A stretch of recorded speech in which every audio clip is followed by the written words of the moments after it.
Hello everybody and welcome back to Hobby Time. So today what we are going to do is we are going to clean this tank here, and it looks a little dirtier than it actually is, because if you remember from a previous video, we used to have this light right in the center covering both of these tanks because I was a little short on outlet space, but we since moved this light over to the pleco tank, and then we put this, we didn't want to buy another aquarium light, so we just put something we already had, which is like a warm kind of like a yellowish light, which doesn't really do the tank justice, but it's at least more light than it had before. So we're going to detail clean this tank, and by detail clean I mean we are going to take all of the fish out, which we have 2 Chinese algae eaters, 7 zebra danios, and somewhere between 16 to 20 Panda Corys or so, with probably a couple baby Panda Corys in here.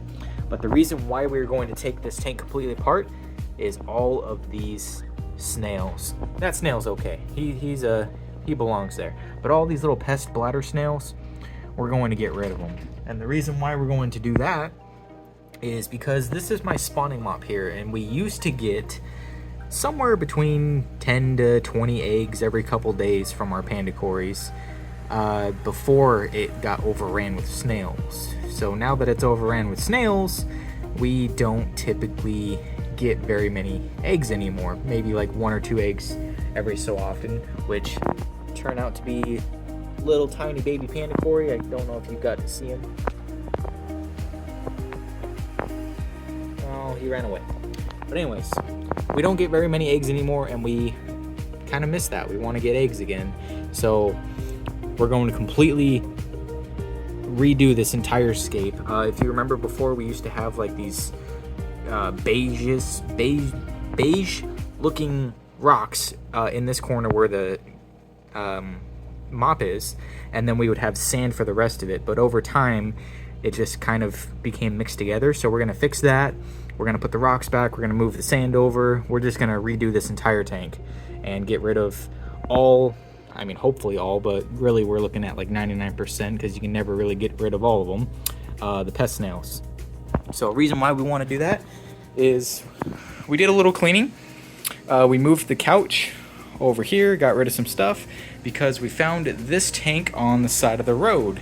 And the reason why we want to do the eggs here and start getting baby Panda Corys again will eventually come into this tank here, and we'll get back to that. We've done a similar video on what we plan to do here in the past, but more to come on that. I'm not going to get too far into that. The Panda Cory grow out is still over here, which is absolutely overrun with this hornwort, so I need to actually cut some of this hornwort back. But all good things, all good things. So yeah, let's start fishing out all the fish, and let's gut this thing apart.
Alright, so we've let this dry up a little bit. We decided that we were going to go down to the local department store and buy some play sand, because we very well could go through this and we were going to strain it, get rid of all the aqua soil, get rid of all the snails, filter out all the pebbles, you know, all that fun stuff.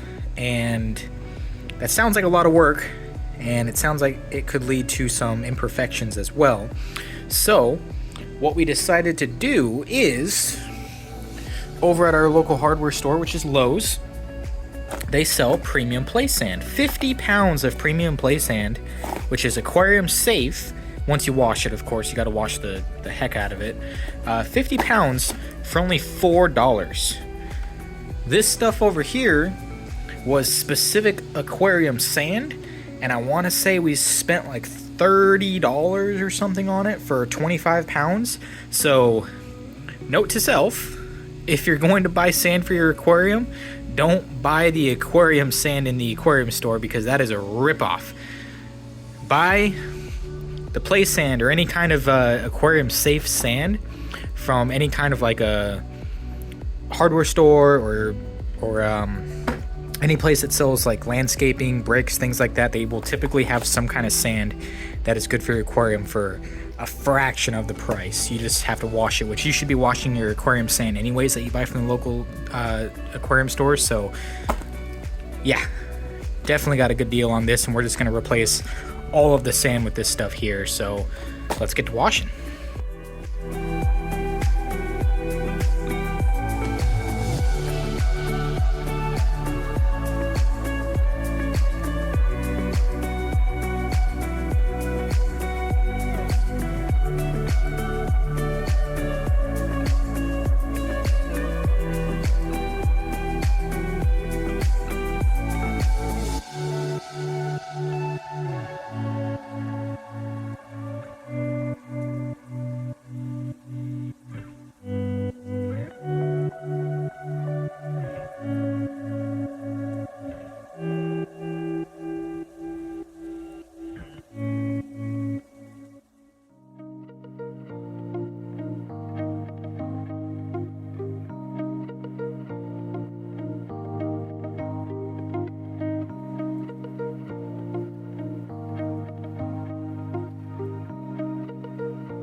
So it's been 2 days since we rearranged this tank and completely eradicated all the snails.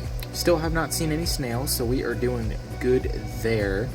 And to our surprise, we weren't trying for this, but the pandas have been absolutely loving all of the free space, and they have been spawning a lot. So here's our little spawn system so that way we can keep the water warm, and we have these eggs floating in a little batch of methylene blue. We pulled these eggs out this morning. So we did this on a Monday. This is now a Wednesday night. We pulled these eggs out this morning. There's 32 eggs. We put the mops back in, and without doing a water change, a cold water change, feeding them any fancy foods, I mean there's bloodworms in there now, but without feeding them any fancy foods or anything at all, in the course of maybe 12 hours, probably less, but maybe about 12 hours, 35 more eggs. So doing that to the tank equates to almost 70 Panda Cory eggs without even trying. So I would definitely recommend eradicating your snails if you want to breed some Corydoras. Holy cow.